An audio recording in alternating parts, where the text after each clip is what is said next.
عرس شریف کے موقع پر ہماری حاضری ہوئی ہے، یہ پروردگار عالم نے قسمت سے ہم کو یہ سعادت بخشی ہے۔ وہ اس لیے کہ اللہ سبحانہ و تعالیٰ نے ہمیں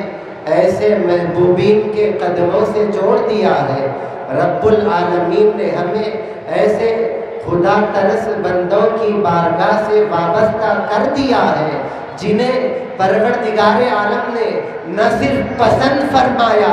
جن کی زندگی کو رب العالمین نے نہ صرف قبولیت عطا فرمائی، جن کے اعمال کو نہ صرف اللہ نے انعام والے اعمال بنا دیا ہے، بلکہ ان کی شہرت کو، ان کے چرچے کو اور ان کے فیضان کو ہمارے لیے جاری فرما دیا، تاکہ جو بندہ مومن ان بزرگوں کی بارگاہ میں حاضر ہو جائے، ان کے فیضان سے مالا مال ہو جائے۔ اللہ رب العالمین نے ان کے جن اعمال کو اپنی بارگاہ میں مقبول بنایا ہے، جس بنیاد پر رب العالمین نے انہیں انعامات و اکرامات عطا فرمائے ہیں، ان کے قدموں میں حاضر ہونے والوں کو بھی ان انعامات کا فیضان عطا کر دیا جائے۔ اللہ رب العالمین کے کلام مقدس سے لے کر حضور پاک علیہ الصلاۃ والتسلیم کے ارشادات مبارکہ، حضرات صحابہ کرام کے اخبار مبارکہ، اہل بیت کرام کی زندگیاں، خدا ترس بزرگان دین، امت کے صالحین اور اولیاء کرام کی زندگیاں ہمارے لیے یہ پیام دیتی ہے کہ اللہ والوں کی بارگاہوں میں حاضر ہونے والا محروم نہیں ہوتا، وہ اپنی بارگاہ میں حاضر ہونے والے کو نوازتے چلے جاتے ہیں۔ اولیاء کرام بڑے غیور ہوتے ہیں، ان کی غیرتیں عام مسلمانوں کی طرح نہیں ہوتی کہ کوئی ان سے ملے اور اسے نظر انداز کر دیا جائے، کوئی ان کے ساتھ سلوک کرے اور اس کا صلہ نہ دیا جائے۔ اولیاء کرام کی جو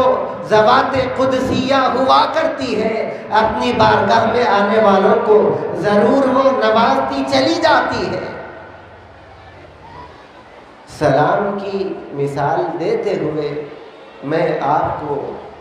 یہ بات سمجھاتا چلوں اور اپنی جگہ لے لوں۔ قرآن کریم میں سلام کرنے کا حکم ہے، سلام کرنے کے ساتھ اس کے جواب دینے کا بھی اللہ نے حکم فرمایا۔ ارشاد رب العزت ہے، اعوذ باللہ من الشیطان الرجیم، وَإِذَا حُيِّيتُم بِتَحِيَّةٍ فَحَيُّوا بِأَحْسَنَ مِنْهَا أَوْ رُدُّوهَا۔ جب تمہیں سلام کیا جائے تو شرعی طور پر تمہاری یہ ذمہ داری بنتی ہے کہ تم اس سے بہتر اس کا جواب دو۔ اگر تم اس سے بہتر جواب اس کا نہ دینا چاہتے ہو، اور ردوہا کہ اس نے جتنا سلام کیا ہے اس کے مطابق اس کا اتنا ہی جواب دے دو۔ یہ قرآن کریم کا حکم ہے۔ اس سلسلے میں علماء کرام بیان فرماتے ہیں کہ ایک سلام کرنے والا سلام کرتا ہے، حالانکہ اس نے کوئی محنت کا کام نہیں کیا،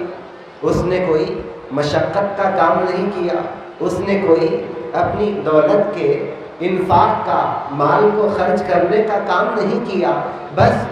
زبان کو، ہونٹوں کو حرکت دیتا ہوا السلام علیکم کہہ گیا ہے۔ یہ کیا ہے سلام کرنا؟ ایک مسلمان کے لیے سلامتی کی دعا دینا ہے۔ رب تبارک و تعالیٰ نے عام مسلمانوں سے لے کر سب کو یہ حکم فرمایا ہے کہ تمہیں کوئی سلام کرنے کے لیے اپنی زبان کو حرکت دے دے، اپنے ہونٹوں کو جنبش دے دے، تو اس کے سلام کرنے کو، اس کے تمہارے حق میں دعا دینے کو تم رائے گاہ نہ سمجھنا، نظر انداز نہ کرنا، اس کے سلام کرنے پر خاموش نہ رہنا، بلکہ رب العالمین تمہیں اس بات کی شرعی ذمہ داری دیتا ہے کہ وہ سلام کرتا ہے تو اس کے سلام کا اس سے بہتر تم جواب دیتے چلو۔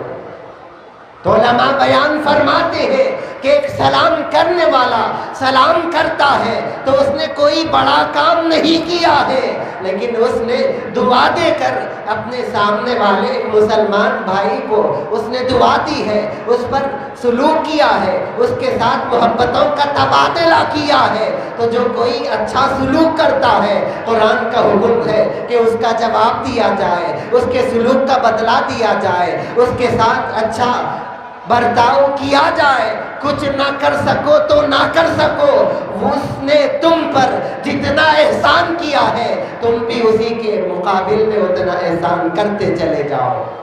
اب اس شرعی حکم کو قرآن کریم کی آیت کریمہ کو سمجھاتے ہوئے علماء کرام بیان فرماتے ہیں کہ اولیاء کرام بڑے غیرت مند ہوتے ہیں، وہ اپنی بارگاہوں میں آنے والا، ان کی خدمت میں سلامی پیش کرنے والا، ہدیہ فاتحہ کو گزراننے والا جو کوئی ہوتا ہے، قرآن پڑھتا ہے تو وہ واپس جانے سے پہلے اس کے لیے اپنے فیضان کو سرفراز فرماتے چلے جاتے ہیں، اسے محروم نہیں کرتے، اسے رد نہیں کرتے، دھتکارتے نہیں۔ ایک سلام کرنے والے کے سلام کے جواب دینے کا رب العالمین حکم فرماتا ہے تو قرآن پڑھنے کا احسان کیا اولیاء کرام نظر انداز کرنے والے ہیں، ان کی بارگاہوں سے محبت کا تعلق پیدا کرنے والے کا اس تعلق کیا اولیاء کرام نظر انداز کرنے والے ہیں۔ ہرگز نہیں جو زائر اللہ والوں کی بارگاہوں میں حاضر ہوتا ہے،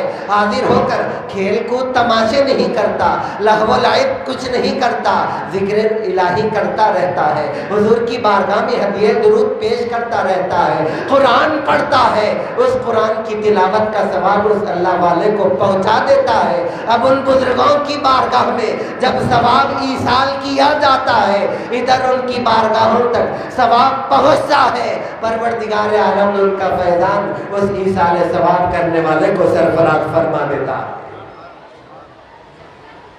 ظاہرین بارگاہ بڑے سعادت مند ہیں کہ پروردگار عالم نے ہمیں نصیب سے ایسے اللہ والوں کے قدموں میں جگہ عطا فرمائی۔ یہ وہ بارگاہیں ہیں کہ جن کی عظمتیں، جن کا تقدس، جن کے مقام و مرتبے اور ان کی عظمتوں کے چرچے عالم بالا میں بھی ہوا کرتے ہیں۔ مختصراً یہ بات بھی آپ کو عرض کرتا چلوں کہ حضرت خواجہ بندہ نواز گیسو دراز رحمۃ اللہ علیہ کی بارگاہ مقدس، جسے عاشقان اولیاء کعبہ دکن کے نام سے یاد کرتے ہیں۔ یہ کعبہ دکن کیا ہے؟ آسان الفاظ میں سمجھتے چلے کہ پروردگار عالم کا گھر جو خانہ کعبہ ہے، جس کو بیت عتیق قرآن کریم میں کہا گیا، جس کی عظمتیں روئے زمین سے لے کر عالم بالا تک پروردگار عالم نے مسلم فرمائی ہے، وہ کعبہ روئے زمین پر ہے تو اس کی برکتیں کیا ہے؟ اللہ رب العالمین ہر آن اپنی رحمتوں کی، تجلیات کی اور انوار کی بارش اپنے گھر پر کعبے پر فرماتا رہتا ہے۔ بلا تمثیل عرض کرتا چلوں،